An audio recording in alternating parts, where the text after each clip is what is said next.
Perfecto. Bueno, ahora sí, entonces, oficialmente vamos a dar inicio a este seminario web. Em, Muy buenas tardes, muy buenos días, dependiendo del lugar que se encuentren, a todas y todos. Mi nombre es David Cañas y yo les voy a acompañar el día de hoy en esta sesión en la moderación del espacio virtual. Estoy muy feliz de compartir este espacio junto a Verónica, Cintia y Javier. Em, y bueno, a tratar un tema súper importante que nos convoca el día de hoy. Em, Voy a iniciar compartiendo un momento mi pantalla para dar una introducción a lo que va a ser este seminario web. Sí, Em, perdón. Entonces, bien. Antes que nada, quisiera agradecer a ONG Defensa Ambiental y a Asamblea Pucará por su ayuda y colaboración en la realización de este seminario web, que lo hemos titulado Evidencias del hiperconsumo de agua de la minería de litio. Creemos que es sumamente importante hablar de los impactos de las nuevas tecnologías, porque hay una narrativa muy grande que nos habla de que los autos eléctricos, la electrificación y las nuevas tecnologías pues son la gran solución al cambio climático, ¿no? Sin embargo, estas narrativas hegemónicas no consideran lo que está sucediendo dentro de los territorios y los impactos, sobre todo relacionados al agua, a nuestro bien más preciado que es el agua, y que están afectando negativamente pues a los territorios. Bien. Em, una presentación nuestra. Nosotros somos la Asociación Interamericana para la Defensa del Ambiente. Somos una organización regional no gubernamental de derecho ambiental que desde 1998 trabajamos por la protección de los ecosistemas amenazados y las comunidades que dependen de estos ecosistemas. Nos fundamentamos en el derecho, la ciencia y las comunicaciones para sumar a la causa de un ambiente sano para todas y todos. Una breve descripción de este evento. Pues este seminario web se inscribe dentro de una serie de seminarios web que hemos denominado extractivismos y defensa territorial desde la ciencia. En estos espacios lo que queremos es un diálogo enfocado desde la perspectiva científica y técnica acerca de los impactos de la extracción de recursos minero-energéticos en algunos de los ecosistemas más vulnerables de la región, como son los páramos, las punas, la Amazonía y los océanos. ¿Sí? En una próxima ocasión vamos a hablar justamente acerca de la minería en la Amazonía y en el futuro sobre la minería oceánica también. Bien, para este seminario web tenemos planteada una agenda muy interesante, donde vamos a tener tres espacios. Y vamos a iniciar con la presentación de mi colega Javier Oviedo. Él es asesor científico de la Asociación Interamericana para la Defensa del Ambiente y nos va a hablar sobre el consumo de agua en la minería de litio. Después va a venir Cintia Escares de ONG Defensa Ambiental. Ella nos va a hablar sobre la puna y el valor ecológico y microbiológico de los salares andinos. Y para finalizar, tendremos la participación de Verónica Agostiza. Ella nos va a hablar sobre el caso particular del salar del hombre muerto y su proceso de defensa del agua y del territorio. Unas breves indicaciones generales es que si tienen alguna duda mientras se desarrolla las presentaciones, que por favor la pongan en la sección correspondiente de preguntas y respuestas, y después nosotros vamos a leerla. De ser posible, por favor especificar a quién va dirigida la pregunta para hacerlo de manera más ágil. Y pues finalmente invitarles a que nos sigan en nuestras redes sociales, en que visiten nuestra página web. Está también ahí el código QR para que puedan ver un poco más a detalle del trabajo que realizamos desde AIDA. Eso sería todo. Dejo de compartir ahora y le entrego la palabra a Javier para que inicie con su presentación. Adelante, Javi. Gracias, David. Voy a compartir y me avisas si por favor se ve todo bien.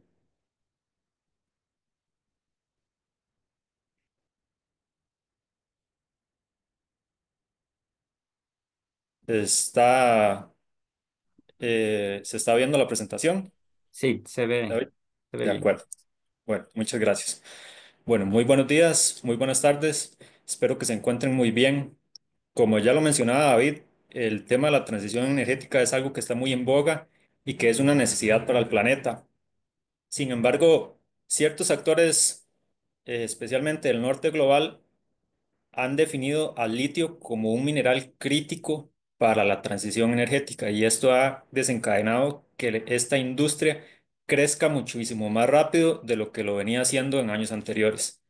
Así que deseo compartir con ustedes algunos aspectos sobre el consumo de agua en la minería de litio y para comenzar les comparto esta imagen de las piscinas evaporíticas, en este caso en el Salar de Uyuni, y donde ustedes pueden ver las grandes dimensiones y la gran cantidad de agua o salmuera que almacenan. Así que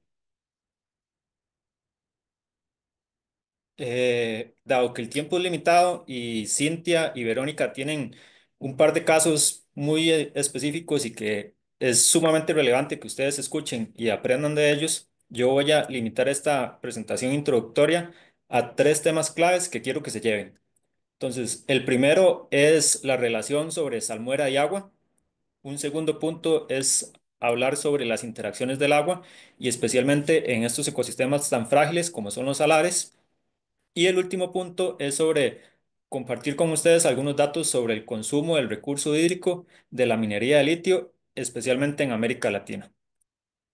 Así que para entrar en materia, primero hay que definir qué es salmuera y qué es agua. Y aquí es importante destacar que la industria minera del litio no considera que el agua sea salmuera. Y el argumento es de que, dado que la salmuera tiene condiciones muy particulares, no es apta para consumo humano, animal ni para riego y por lo tanto la clasifican como un mineral. Sin embargo, desde el punto de vista químico, el agua pura es H2O. Esto quiere decir que son dos átomos de hidrógeno unidos a un átomo de oxígeno, formando una molécula como la que ustedes pueden ver que se mueve en la imagen de la izquierda. Ahora, la salmuera es agua, o sea, H2O más sales disueltas.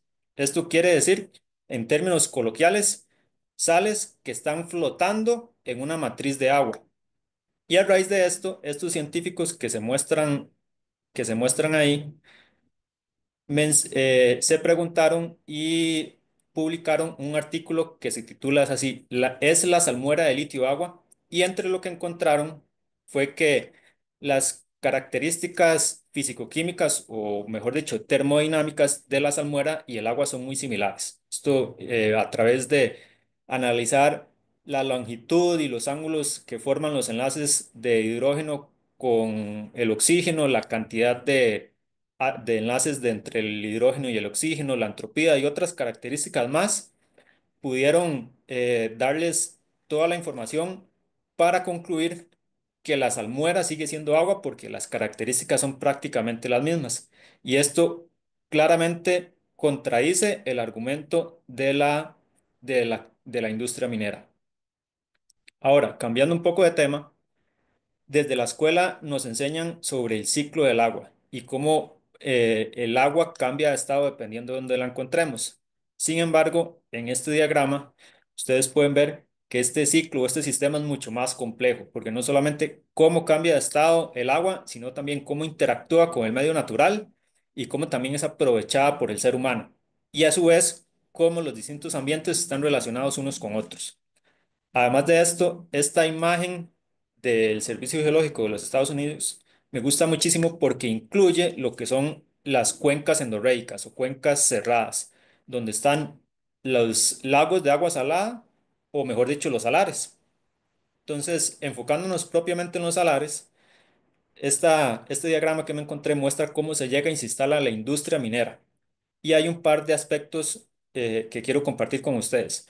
El primero de ellos es la presencia de acuíferos de agua dulce a los pies de las montañas y acuíferos de salmuera más hacia el centro del salar.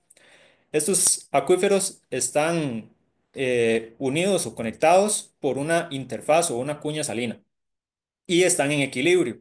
Ahora, cuando la industria minera llega y comienza a bombear la salmuera o a extraerla, va a ir creando vacíos que tienen que ser llenados. Y en este caso es el agua dulce de los acuíferos a los pies de las montañas que puede ir desplazándose a llenar esos vacíos y esto puede hacer que esos acuíferos se salinicen.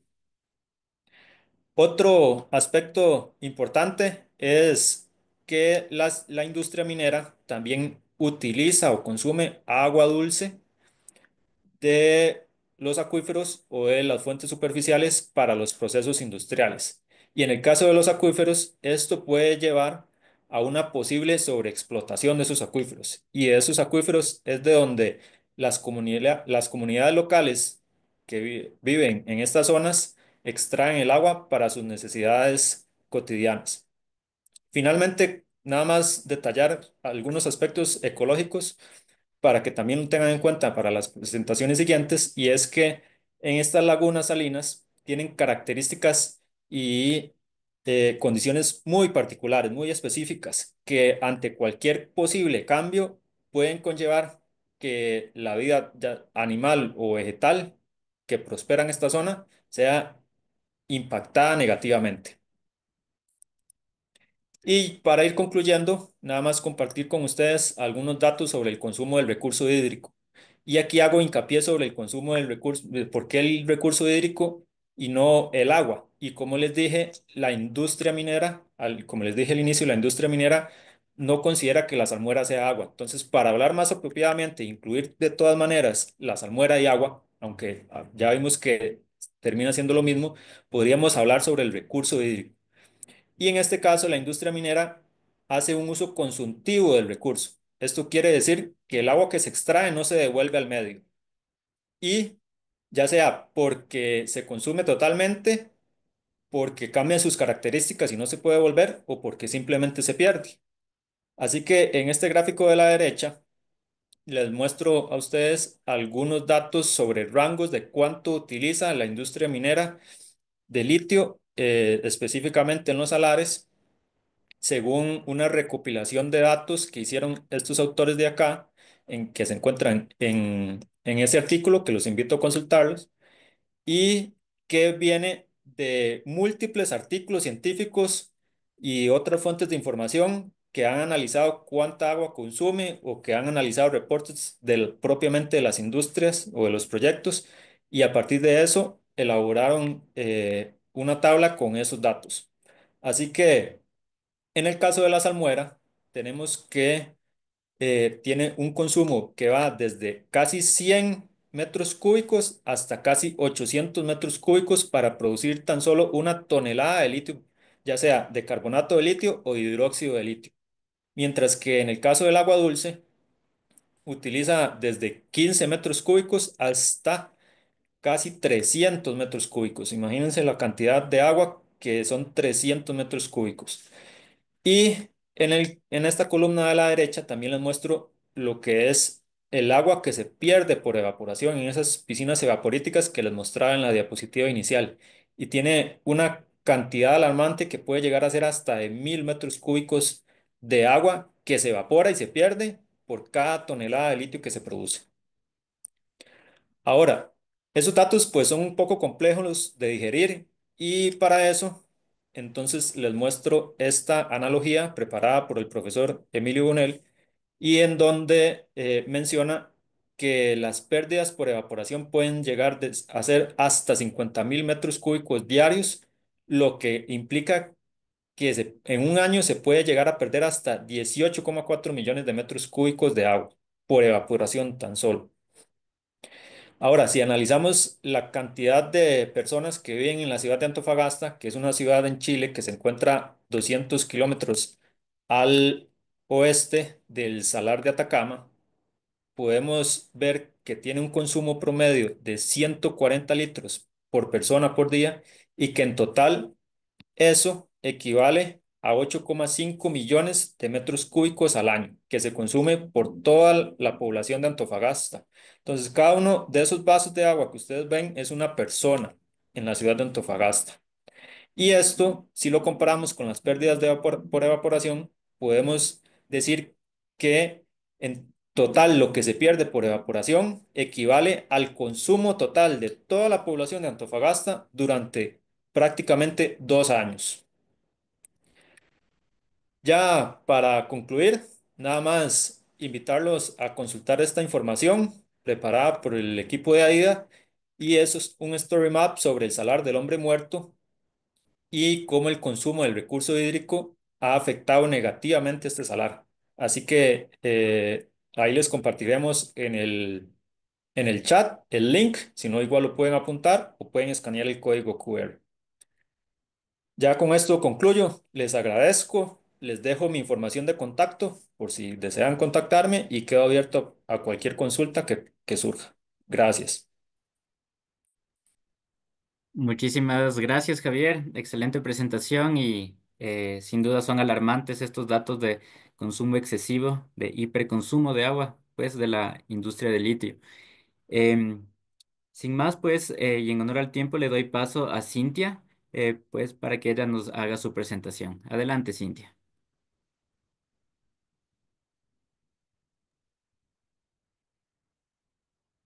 Hola, ¿me escuchan bien? Te escuchamos. Súper. Se me perdió mi... ¿se ve la pantalla completa? No, vemos tu pantalla, pero no en modo presentación. Ya, un segundo, un segundo.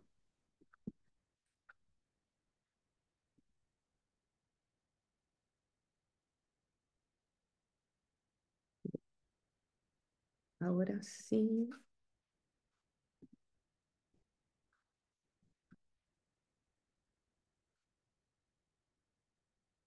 Ahora sí. Ahora sí. Perfecto. Hola a todos, buenas tardes. Hay todo un pequeño mínimo inconveniente. Muchas gracias por la oportunidad de poder compartir con todos ustedes, con los colegas y con la gente, todas las personas que nos están escuchando hoy día. Bueno, el valor ecológico y microbiológico de los salares andinos es algo que puede que se esté escuchando en el último tiempo, que esté haciendo ruido, y me parece sumamente importante e interesante relevar este tema y añadirlo y relacionarlo con el extractivismo y la minería del litio. Para comenzar, decir que la Puna de los Andes es una ecorregión, es un ecosistema con características bastante relevantes o conocidas, un lugar asociado al desierto, a planicie y llanura sobre los 3.000 metros sobre el nivel del mar, y que abarca una amplia región, incluyendo Chile, Argentina, Perú y Bolivia. En la imagen A se puede observar toda la zona volcánica de la cordillera de los Andes, y en la parte B se puede apreciar en el sector del altiplano, tanto chileno como argentino y boliviano, todo el sistema vulcanológico asociado. ¿Esto por qué es tan importante mencionarlo? Porque los ecosistemas también y la biodiversidad está relacionada con estas características que podríamos llamar extremas de este ecosistema andino. Tenemos distintos tipos de vegetación, obviamente todos con plantas muchas veces nativas, endémicas, y que están habituadas a las características únicas de este ecosistema. Y los podemos clasificar por organismos o plantas que se alimentan de precipitaciones o por aguas vegetales y organismos y plantas que se pueden alimentar o usar aguas subterráneas. Los organismos, los vegetales, o la flora, la vegetación mayor, de mayor altura, está asociada con agua que pueden ocupar de la napa subterránea. También se pueden alimentar de las escasas precipitaciones que ocurren durante el año, como es el caso de las queñuas y eh, los tamarugos, en el caso de la fauna, de la flora endémica en Chile. Y aquí hay imágenes de vegetación conocida con nombre común como la yareta, que parece un musgo, pero si vas a tocarlo es bastante rugosa, dura, y que mucho tiempo fue utilizado como combustible, llegando a estar en un estado vulnerable según la clasificación. Y tenemos distintas plantas, herbáceas y hierbas que están muy adaptadas a las características de este ecosistema, o sea, ambientes muy secos, alta salinidad, suelos con pH muy ácidos y temperaturas extremas. Ya sabemos que tenemos altas temperaturas en el día y temperaturas que también pueden bajar mucho durante la noche y las madrugadas. Entonces, son ecosistemas que eh, los podemos asociar con climas desérticos, pero tenemos vertientes y salares que forman humedales andinos a través de vegas, pajonales y bofedales. Por ejemplo, aquí tenemos una imagen del salar del hombre muerto en Catamarca, donde podemos ver un río, donde podemos ver pajonales y, por supuesto, apreciar de fondo todo el cordón montañoso y los volcanes asociados. Y si queremos ir más allá, una vez que hablamos también de fauna que está asociada a estos bofedales, a estos humedales altoandinos, tenemos los clásicos, la clásica vicuña, la vizcacha, aquí tenemos los suris, y son sistemas que albergan y proporcionan un hábitat muy importante y refugio. Yo puse estas imágenes antes de, por supuesto, poner tal vez el el ave más famosa o más reconocida o asociada con los sistemas humedales altoandinos, que es la parina o los flamencos del altiplano. Esto, aquí hay un esquema con, como podemos ver, el flamenco chileno, la parina grande y la parina chica, donde se puede apreciar las diferencias fenotípicas en cuanto a su plumaje, coloración, su pico, sus patas bueno, los estudiosos de esto conocen todas las características fisiológicas de estos organismos y también muy relevantes las características de ecosistema y de hábitat. Sabemos que los flamencos y las aves anidan en las zonas de altura o en la puna de los Andes y hacen un recorrido y viajan luego hasta otras lagunas en más baja altura para alimentarse.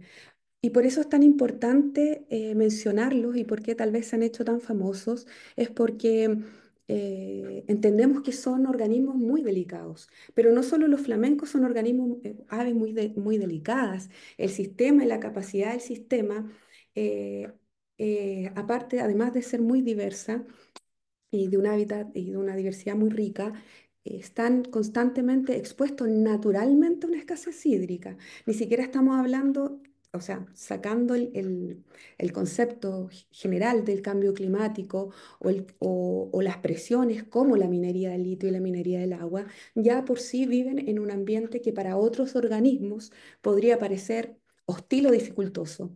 Y toda esta flora y toda esta vegetación está tremendamente adaptada a vivir acá.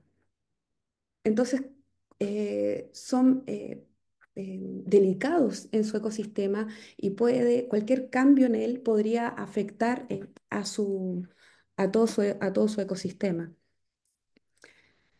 Y también otros organismos que están siendo muy conocidos, y esto me alegra mucho, son los organismos microbianos en el ecosistema de la puna. Por lo general, los microbios, las bacterias, las arqueas, los podemos asociar a la biota humana o de otros animales, pero tenemos que conocer también que pueden habitar otros territorios, fondos marinos, lagunas hipersalinas. Y en la puna andina se han encontrado tapetes microbianos que son comunidades de microorganismos, de bacterias, microalgas como cianobacterias, que fueron los primeros organismos en realizar fotosíntesis en nuestro planeta. Esto hace unos 3.500 millones de años atrás. Entonces son organismos que se consideraban los tapetes microbianos o estromatolitos como fósiles, pero resulta que en los años también se han encontrado estromatolitos vivos y con comunidades microbianas haciendo simbiosis y dándonos estas formaciones de tapetes microbianos que se ven como rugosidades en las lagunas hipersalinas. Aquí tenemos una imagen de estromatolitos en el fondo de una laguna en la Puna Atacama, Argentina, dice. Estos organismos son conocidos como extremófilos. Si hablábamos que la flora, la vegetación y la fauna asociada a la ecorregión de los salares andinos de la puna andina están adaptados a las condiciones de escasez hídrica, alta salinidad. Los organismos microbianos también están adaptados y son llamados extremófilos porque no solo son capaces de adaptarse a estas condiciones de altas salinidades y variaciones de temperatura, sino que también pueden vivir en lagunas que tienen una alta carga de metales pesados, por ejemplo, como arsénico. Entonces, estos ambientes que podrían ser tóxicos para la mayoría de los seres vivos y para microbios también, organismos se especializaron y lograron vivir acá y hacer simbiosis desde miles de millones de años atrás, desde la historia de la vida en la Tierra. Entonces, me parece fascinante que se den a conocer, que existan, son, podríamos llamar fósiles vivientes, aunque el concepto es contradictorio, pero son tremendamente impresionantes conocerlos y saber que también habitan la puna. Y por eso también era tan relevante hablar de la vulcanología, el vulcanismo asociado eh, a la puna andina, porque al tener alta actividad volcánica, alto potencial geotérmico y tener lagunas hidrotermales con alta carga de minerales, encontrar organismos extremófilos acá es fascinante, simplemente fascinante. Ahora el problema y lo que nos compete es la cuestión del agua. Y tal como mencionaba Javier en la primera presentación, que eh, me encantó, estaba muy buena y muy clara, sobre todo eh, el video de la ciudad de Antofagasta y la comparación de los millones de litros que se evaporan o que se van en la minería al año comparado con un lugar donde habita, un territorio donde vive gente, y llevarnos también a que en estos territorios donde habita gente y cerca de la puna o en la puna, también están asociadas comunidades indígenas que habitan estos territorios hace miles de años, con costumbres, oficios y toda una historia que también se está viendo limitada no solo por la escasez hídrica que es el tono de esta ecorregión, sino además por todas las presiones que implican el recurso hidrológico. Entonces aquí es donde es importante hablar del cambio climático y de la minería del litio. Ahora, la minería del litio, como se mencionaba anteriormente, es una minería del agua, independiente de lo que digan las mineras que puedan reconocerlo como recurso hídrico, ¿no? O solo hablen de ellos como salmuera. La minería del litio es una minería del agua y esta agua no se devuelve al ecosistema. La tasa de evaporación es muy alta, por lo tanto, cuando en la extracción de litio tradicional, por así decirlo, que es por evaporación, piscinas de evaporación, eh, la salinidad del agua que va quedando o de los vestigios que van quedando es muy alta, se va haciendo cada vez más alta. Y la evaporación que se lleva a esta agua no va a volver a su cuenca.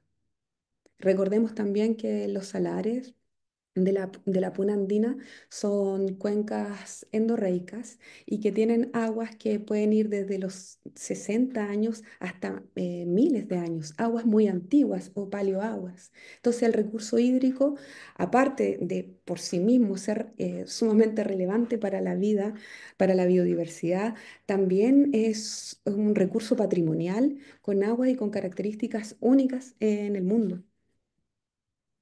Ahora, eh, siendo como concretos en cómo se puede afectar la vegetación, la flora, la fauna. Aquí hay un caso que se trató de hacer en Chile o se trató de hacer un experimento para ver cómo crecían el tamarugo en la pampa del Tamarugal. eh, Cuando se plantaban juveniles y resulta que eh, había una crisis debido a que los árboles no podían crecer porque el territorio donde ellos naturalmente crecen estaba expuesto a presiones hídricas muy altas debido a la minería. Textual, así como yo lo dije, tal vez no está dicho. Eh, Ha sido complicado poder comprobar o tener una correlación entre no proliferación de vegetación por escasez de déficit hídrico producto de la minería. pero gracias a muchos científicos que ya están dando cara y pie en esto, es que podemos vislumbrar cómo el hecho que suba o baje la capa freática o cómo pueda cambiar el pH o las salinidades del suelo donde crece este árbol y otros árboles o vegetaciones mayores asociadas a estos ecosistemas, es de vital importancia y nos está llevando el camino a demostrar que en realidad las presiones de la minería son los que están socavando estos sistemas. Y también, por supuesto, ocurre con la fauna. Aquí puse un título, quise poner este título del diario financiero donde dice que la minería del litio genera conflicto por caída de las poblaciones de flamenco en el desierto de Atacama. Y también esto está ocurriendo en las planicies de Argentina y de Bolivia, porque son lugares de nidificación en este lugar, en este territorio mal llamado el Triángulo del Litio, que para los defensores del ecosistema lo conocemos como Puna Andina. Lamentablemente, los lugares donde nidifican estas aves y otras aves están asociadas a este lugar donde tiene altas cantidades y concentraciones de litio. Ahora, las mineras dicen que esto no afecta a las bandadas de aves y que los estudios son poco fiables y aquí es donde quiero hacer hincapié. Es muy relevante no solo tener un estudio o todos los estudios, por supuesto, sirven, pero son las series de tiempo que nos indican número de individuos, los huevos que eclosionan, la sobrevivencia, la tasa de reproducción, si se mantienen o no los crustáceos, las algas, el alimento de las aves, de las lagunas que habitan y nidifican. Todos estos datos recopilados en el tiempo, ya sea por la academia o por los saberes de los usos ancestrales de un territorio, son valiosísimos, de suma importancia para poder entender cómo se está afectando realmente a la nidificación de estas y otras aves. Cintia, disculpa que te interrumpa, te quedan 2 minutitos, por favor. Ya, perfecto. Entonces, resumiendo, tenemos la conocida flora, vegetación, fauna, los tapetes microbianos y los organismos extremófilos. Y yo quería indicar aquí que por qué podrían ser tan importantes los microbios. Alguien podría decir, ya, pero son bacterias, son arqueas, son microalgas. Y aquí es donde tenemos que pensar en procesos a escala biogeoquímica, procesos microbianos que pueden ayudar a mitigar el cambio climático a través de el secuestro de gases de efecto invernadero, tanto a escala global como a escala local, que es muy importante para las comunidades que viven allí. Y además entender que aquí yo lo muestro como em, una tendencia, a lo mejor algo muy gráfico, que podría decir que una alteración del balance hídrico va a modificar condiciones ambientales, voy a tener una pérdida de biodiversidad microbiana, voy a afectar las relaciones simbióticas que existen y se dan, y voy a tener un impacto en flora especializada, en suelos hipersalinos, y voy a reducir hábitat y por ende voy a afectar fauna. Y esto se ve como una trama trófica, pero en realidad sabemos que no funciona como una trama, sino que, o sea, perdón, no funciona como una cadena, sino que funciona como una trama y que es cíclica. Entonces, constantemente todo el ciclo va alimentando a una u otra contraparte y nosotros también somos parte de él. Entonces, una alteración irremediable al ecosistema en cualquiera de sus puntos y, por supuesto, en la interrupción o la alteración del balance hídrico es una repercusión gravísima a todo el sistema y a las condiciones de vida, tanto animales y humanas. Y bueno, con esto termino. Aquí están las imágenes de las campañas de Chile, Argentina. Los salares son humedales, acá Fundación Tantí, los, y los salares son humedales con FARC, Asamblea Pucará y otras organizaciones de Argentina que están visibilizando la importancia y la relevancia de estos ecosistemas. Muchísimas gracias. Gracias a ti, Cintia, excelente presentación. Y bueno, damos paso ahora a Verónica Agostiza. Adelante, Vero.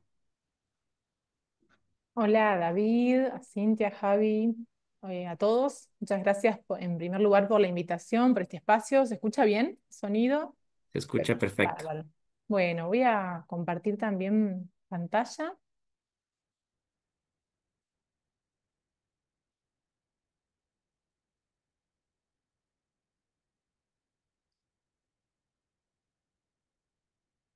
A ver si pasa a que se vea completa. Ahí estaría bien. Ahora sí. Ahora sí. Bueno, como me presentaba David, mi nombre es Verónica Agostiza, yo soy abogada de la Universidad de Buenos Aires.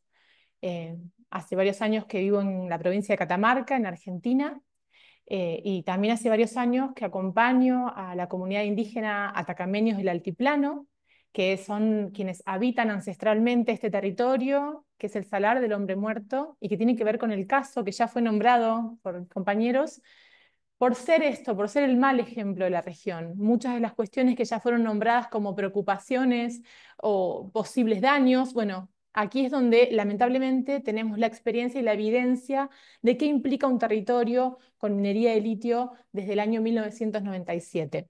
En mi caso soy integrante de la Asamblea Pucará, que significa Pueblos Catamarqueños en Resistencia y Autodeterminación, también integrante de OPSAL y con otras organizaciones de la región de Chile y Bolivia de la Alianza por los Humedales.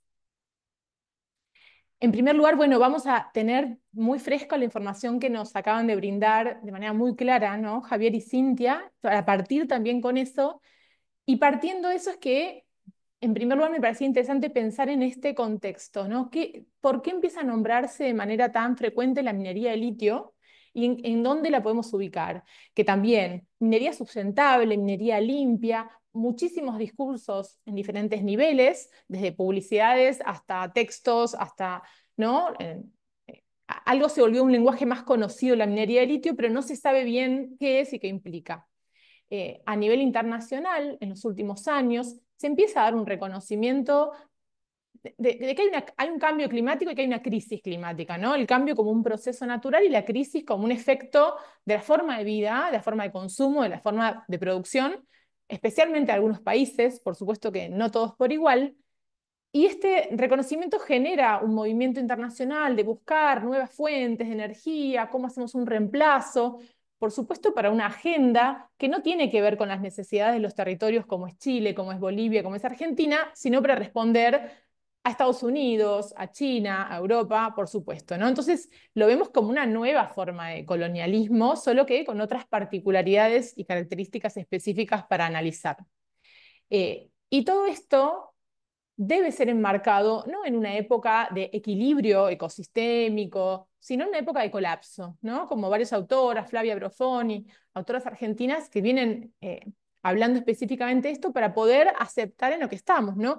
No hay solo una cuestión ambiental en conflicto. En este momento en Argentina, la Patagonia está perdiendo miles y miles de hectáreas por los incendios, las sequías, las inundaciones, mientras otros países están desesperados por los avances tecnológicos. En algunos territorios seguimos pensando en que lo importante es mirar lo esencial, ¿no? Poder conservar lo que es esencial para la vida. En este mini pantallazo de contexto geopolítico, que muchos y muchas deben estar también pensando en esto, lo que me venía preguntando cuando me invita también David para participar es, bueno, ¿cuáles son las miradas? ¿Cómo se mira y cómo se la valora y cómo se la ubica el agua en el territorio?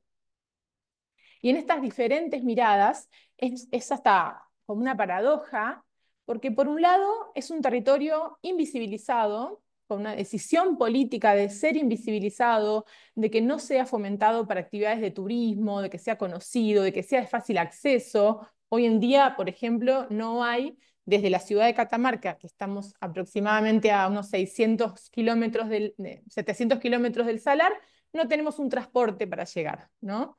Entonces, por un lado, es invisibilizado para ser destinado para estos proyectos mineros, pero por otro lado, hay unos ojos, hay una mirada, hay un exhibicionismo del territorio en el marco del catálogo de proyectos mineros de litio.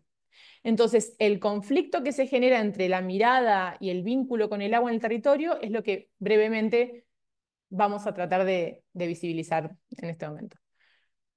La primera forma y la primera vincularidad con el agua es de quienes lo habitan el territorio. En este caso, la comunidad indígena atacameños del altiplano, de la nación Coya, los vecinos y vecinas del pueblo de Antofagasta. Digo, hay un primer vínculo que tiene que ver con el orden del equilibrio, ¿no? Con un vínculo en donde hay un uso, hay una disposición del agua para actividades productivas, regionales, económicas, como ser los tejidos, como ser la cría de los animales, la transhumancia.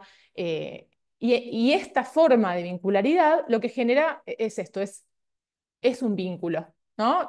Interespecies y equilibrado con el agua. Esta sería como la forma la previa y de dónde partimos. Y también partimos de algunas características propias del Salar del Hombre Muerto que se vincula directamente con lo que nos acaba de contar Cintia, que tiene que ver con cómo es la biodiversidad del lugar. El Salar del Hombre Muerto es en un espacio de altura, más de 3.000, 4.000 metros. Naturalmente tiene un desbalance hídrico, es decir, pierde 7 a 9 veces más agua del agua que entra al salar y que recupera. La cuestión con la muerte y el decrecimiento poblacional de los flamencos, de las parinas, que ahí ya está vinculado, ¿no?, con la acción de las mineras, pero digo, los estromatolitos, su historia de todas las multiespecies que lo habitan. Entonces, tenemos un territorio que lejos del imaginario en donde no hay nada, hay de todo. Hay múltiples formas de vida y especialmente en el Salar del Hombre Muerto hay un gran río, que es el río Los Patos, que es el más caudaloso del lugar y es el que hoy en día está en el mayor peligro por el avance de la minería de litio. Y antes de avanzar, bueno, Las Vegas, los bofedales, todo lo relacionado, quería destacar que las cuestiones biológicas, también hidrogeológicas, que fuimos aprendiendo en todos estos años, tiene que ver con un trabajo de hace muchos años en el territorio de la Fundación Yuchan, que está a cargo de la presidenta, que es doctora en biología, Patricia Marconi, que, bueno, pudimos también, creo que esto es muy importante, cómo necesitamos unir las miradas disciplinarias para comprender temas con estas complejidades. Y continuando en esto, ahora sí, aparece la minería de litio en estos territorios. Es un tema que tal vez en algunas agendas es nuevo, pero para el caso de Catamarca, desde el año 1995 y 1997 es que existen proyectos a gran escala de extractivismo.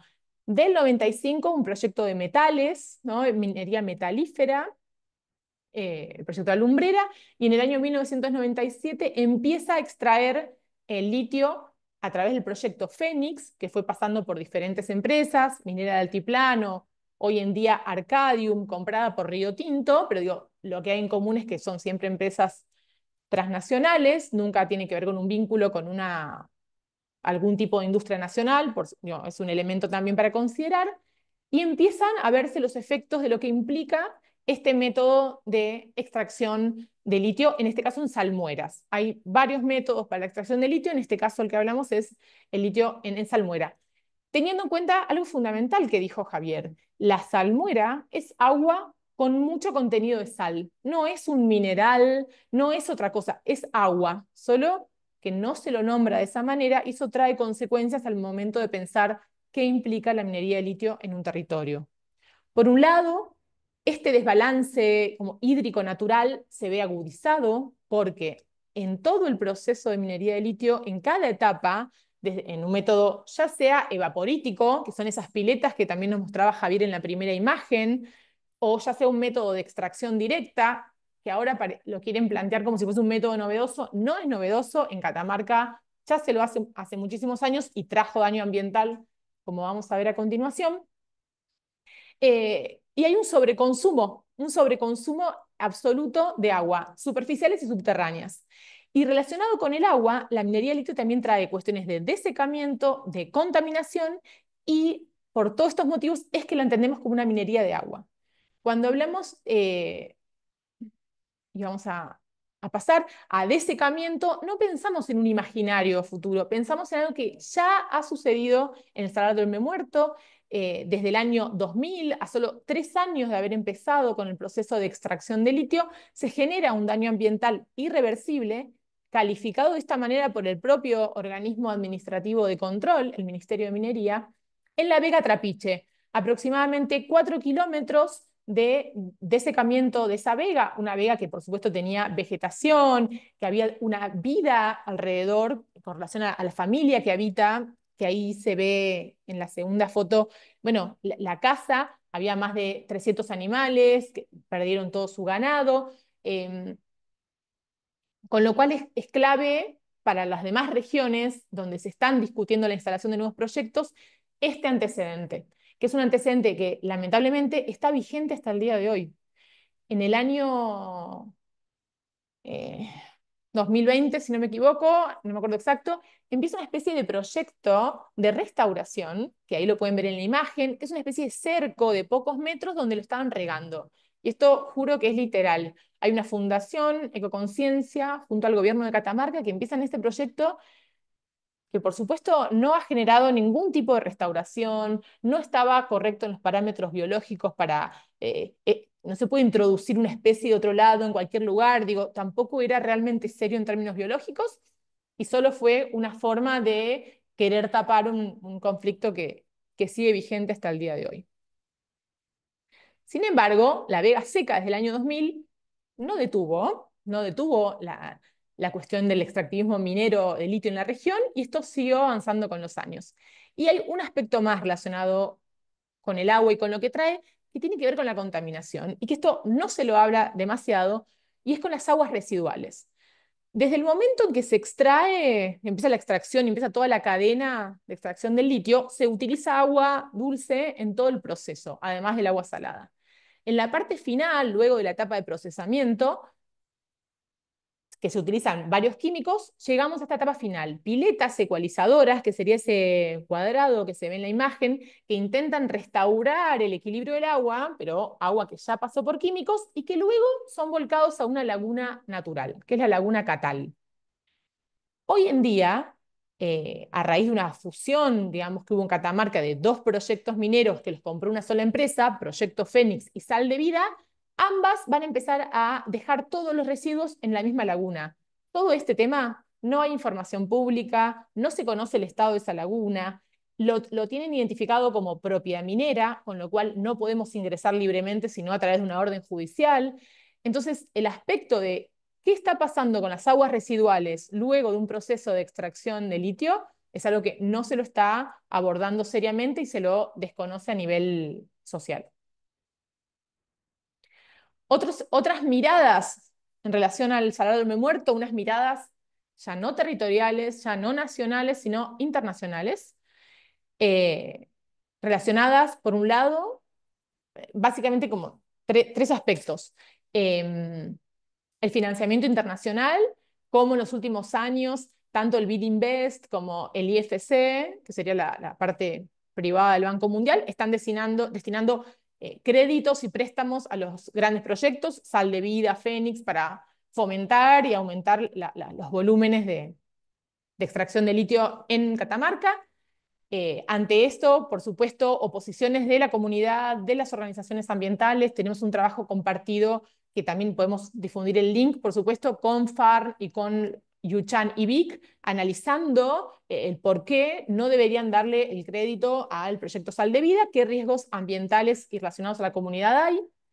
Entonces hay una presión muy grande de financiamiento, digo, que habilita también la velocidad de la instalación de los nuevos proyectos. Un segundo eje que tiene que ver con el greenwashing, con esta potencia internacional de querer llamar minería sustentable a algo que realmente es perjudicial para los territorios.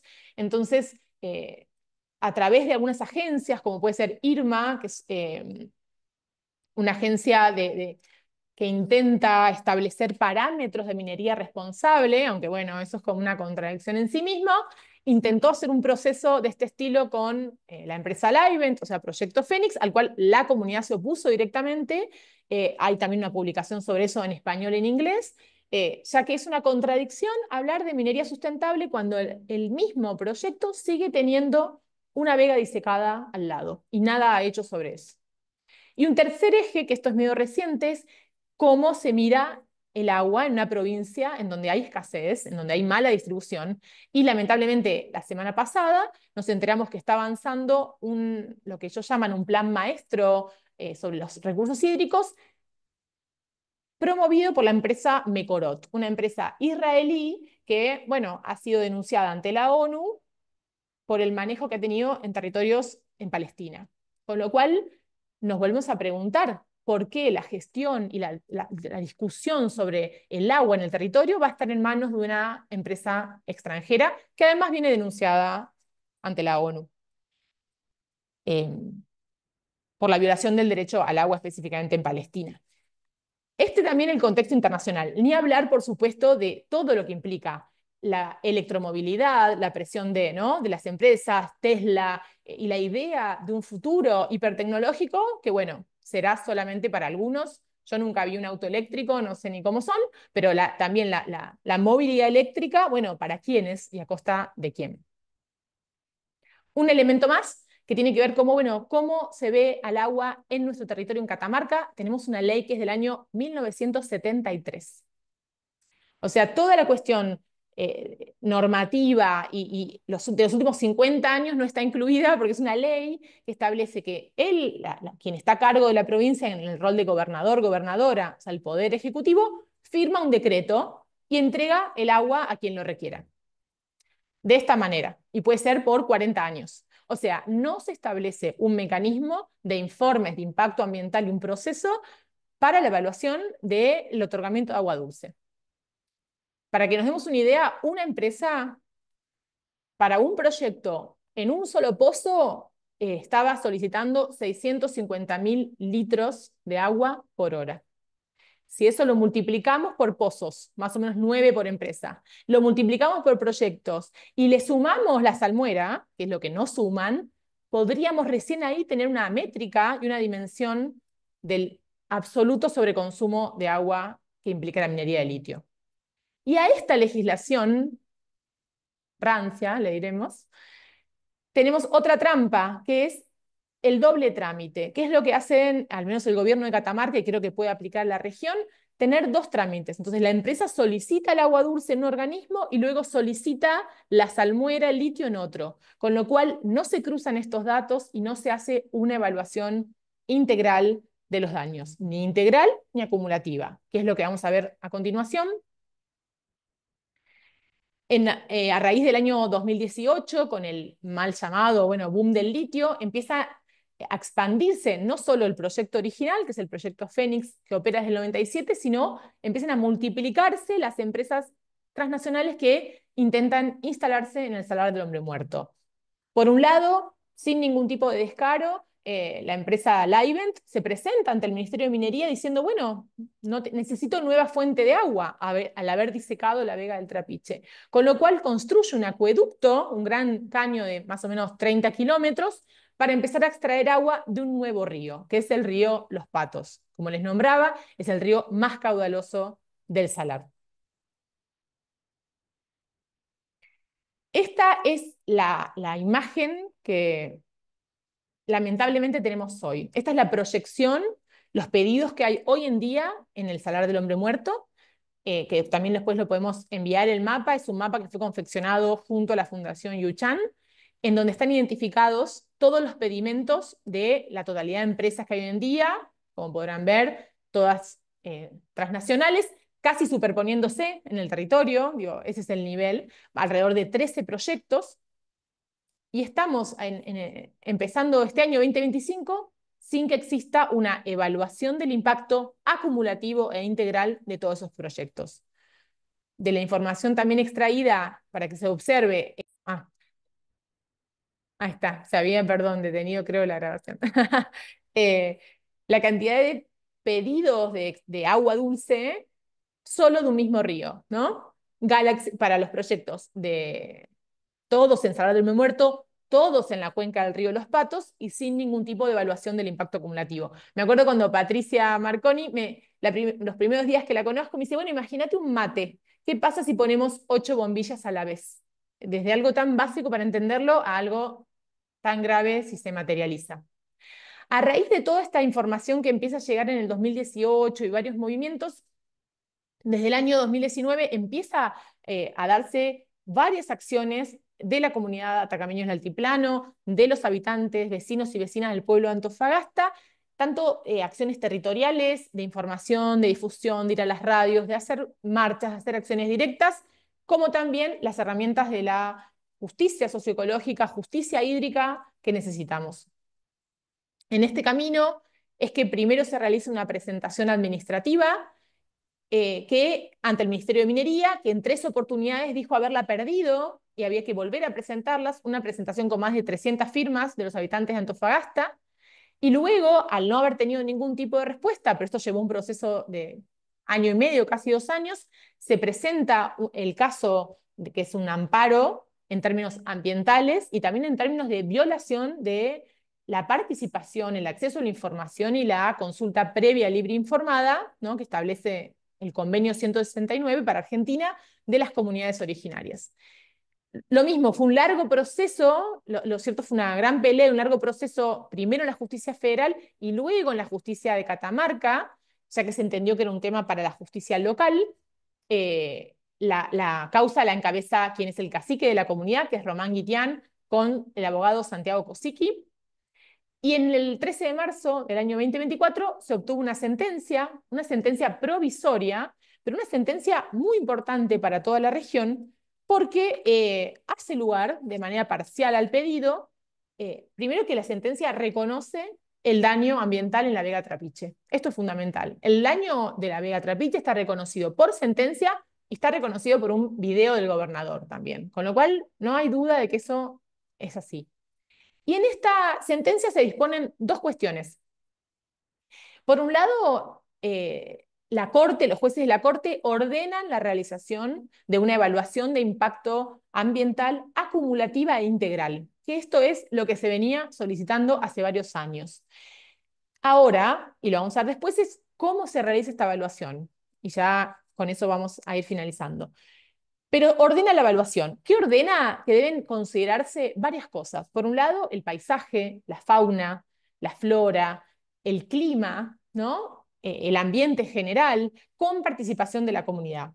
Todo esto también vale resaltar que imagínense a lo largo de estos años hubo una gran dificultad para acceder a la información en digamos, las personas que habitan el territorio, Antofagasta de la Sierra, tienen que viajar aproximadamente 9 horas para llegar a la ciudad, para venir a una oficina, para que les muestre un expediente, con lo cual a lo largo de estos años también hubo grandes dificultades para la consulta de los expedientes, que además son súper complejos y que deben ser mirados por personas técnicas, porque no se puede comprender sino. Entonces, por un lado, ordena esta evaluación de impacto y por otro lado, le comunica al Ministerio de Minería y al Ministerio de Agua, sería esto del doble trámite que les contaba, que no otorguen nuevos permisos, hasta tanto se realice la evaluación de impacto acumulativa integral. En Argentina no hay tanta experiencia de eso. Ya estamos, ¿no? Creo que David. Sí, sí, sí, justo Vero, era para decirte que ya estamos por finalizar. 2 minutos. No, igual esta parte es más de preguntas y eh, que de afirmaciones. El caso, digo, está en trámite, el amparo continúa en trámite. La comunidad ha realizado una presentación también para realmente profundizar en el cómo se hace una evaluación. Es muy lindo título, ¿no? Pero debemos pensar seriamente cómo. Por un lado, no puede ser solamente el gobierno de Catamarca el que la haga, ¿no? Tiene que haber una participación auténtica y real de la comunidad con sus asesores, con hidrogeóloga, bióloga, antropóloga, con quienes asesoran y acompañan en la información. Por otro lado, una cuestión temporal. Primero, la línea de base. ¿Conocen al río Los Patos? Hay un informe en el cual, o sea, no hay información suficiente de que conozcan el comportamiento del río. Entonces, ¿cómo se va a entregar el agua de un río que no conocen? Es como desde el corazón y el sentido común eso. Un tema temporal. Hay minería de litio desde el 97. Vamos a mirar la huella hídrica desde el 97 hasta el 2025. ¿Qué está pasando? El salar no está igual. El salar viene dañado, viene siendo drenado. Eso debe ser considerado. Y por último, una cosa más, aunque son más observaciones, pero esta es muy importante, es el espacio. Hay una intención por parte del gobierno de Catamarca de solo mirar un sector, el río Los Patos, este tramo, no mirar la Vega Trapiche, no mirar otras vegas accesorias, el salar en general. Y esto es un error conceptual. El salar del hombre muerto es una unidad de cuenca, es un único paisaje indivisible y así debe ser evaluado. Y luego después veremos si puede haber un proyecto de litio, dos o ninguno. Eso se lo analizará después. Les agradezco por el espacio. A continuación también les dejo mi contacto por cualquier consulta, por el material de lo que hablamos y por supuesto la imagen del río Los Patos porque en parte creo que tenemos posibilidad de defender lo que conocemos. Así que también poder mostrarlo ahí. Gracias. Buenísimo, excelente presentación. Muchísimas gracias a Vero, a Cintia y a Javi. Tenemos muchas interacciones en el chat y en las preguntas y respuestas, pero bueno, por honor al tiempo, vamos a tratar de plantear una pregunta a cada una de las personas que integran el panel. Entonces, me gustaría iniciar con Javi. Pues nos preguntan si es que existen empresas que hayan resuelto el problema de la pérdida de evaporación de agua y cómo se puede hacer para que esta minería sea más sostenible. Buenas, David. Claro, gracias. Ahí más o menos puse algunos elementos para la pregunta de Camilla y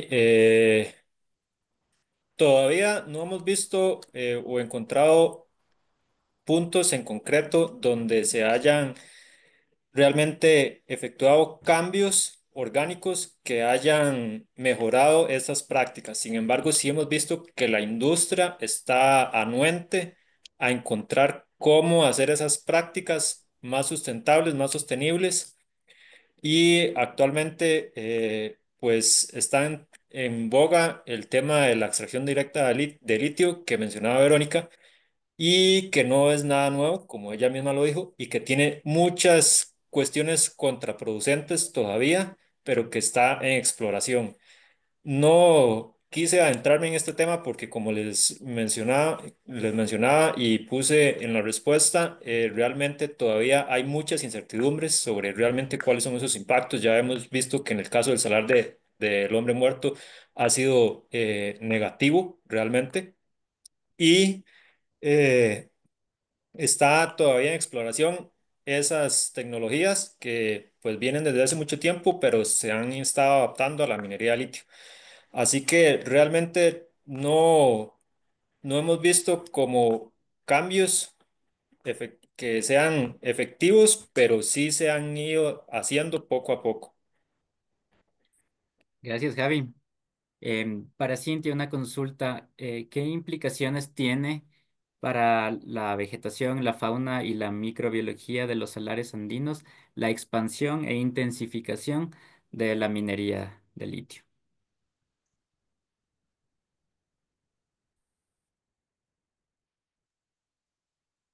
Muchas gracias. Ahí está tratando de responder algunas preguntas, pero eh, me pilló un poco el tiempo. Bueno, como estuvimos exponiendo todo, en realidad, eh, debido al triángulo del litio, la estrategia geopolítica y las demandas del norte global nuevamente hacia nosotros, es que la minería del litio va en expansión independiente que los cambios de tecnología, como señalaba Verónica, que en realidad no son nuevos, no es como una nueva tecnología, sino están como saliendo a flote y obviamente masificándose y aportando mayores volúmenes de extracción y todo esto con la falsa promesa de disminución de huella hídrica. En el fondo lo que vamos a tener es que va a haber un cambio en el comportamiento del salar, en el comportamiento hídrico y en el comportamiento hidrogeológico, afectando obviamente a toda la biodiversidad en cuanto a la vegetación que está sumamente adaptada y que ya, independiente de lo adaptada que esté, no va a lograr adaptarse en unas décadas a las variaciones que van a haber en pH, en salinidades, en concentraciones de agua. Entonces, una pérdida de biodiversidad en el aspecto vegetal o en el aspecto de fauna, obviamente, o podemos intuir que va a ser una afectación a todo el ecosistema y por lo tanto a toda la salud de la puna. Eso implica que las condiciones que, que conocemos o de vida que conocemos actualmente se pueden ver afectadas drásticamente, llevándolo al borde de un colapso y posiblemente extinción de especies, básicamente. Fuerte, pero es la realidad. Y bueno, finalmente para Verónica nos consultan sobre cómo se evalúan los impactos ambientales de la minería para emitir su licencia de funcionamiento y también algo que hablaban en particular del caso argentino sobre cómo se regula las salmueras, si desde el derecho al agua o desde el derecho minero. Bueno, esto es clave que se lo regula desde la noción de minería y toda la legislación que implica eso. Entonces eh, no tenemos esa métrica real, esa medición real y sincera de cuántos volúmenes de agua total implica un proyecto. Un proyecto pensando en esta multiplicidad de proyectos, pensando en la historia, y lo cierto es que la dificultad es, por un lado, legislativa, porque tampoco la ley de aguas realmente tiene sentido si es una legislación del año 73 y no establece procesos de discusión, de participación ciudadana, de participación de comunidades, ni de evaluaciones de impacto, sino que solo depende de que un gobernador, gobernadora haga un decreto, o sea que solo es la voluntad ¿no? Medio feudal, medio el rey dando el agua, con lo cual es urgente, por un lado, la dimensión de que la salmuera es agua y una actualización legislativa de la ley de aguas, eso absolutamente urgente. Preguntaban por la ley de bases, en Argentina lamentablemente lo que trae, entre otras cosas, la ley de bases es una un fomento a las empresas extranjeras, facilitaciones para que se instalen en los territorios de manera más rápida, con beneficios fiscales. Entonces, las primeras empresas que están ingresando por la ley de bases son, por supuesto, mineras. Eh, bueno, creo que siguen preguntando, pero hasta ahí. Sí, muchísimas gracias, Verónica, y también quiero aprovechar para agradecer a todas las personas que se dieron cita en este espacio virtual. De haber alguna otra pregunta o algo, también podemos hacerlo a través del correo electrónico. Como les mencionamos igual antes, esta sesión queda grabada y vamos a reenviar la grabación junto con las presentaciones de las panelistas a todas las personas que están registradas. Igual les invitamos a ver nuestro canal de YouTube. Ahí también iremos subiendo pues todos estos contenidos que vamos sacando. Así que sin nada más que decir, muchísimas gracias a todas y todos. Hasta luego, muchas gracias. Muchas gracias. Muchísimas gracias.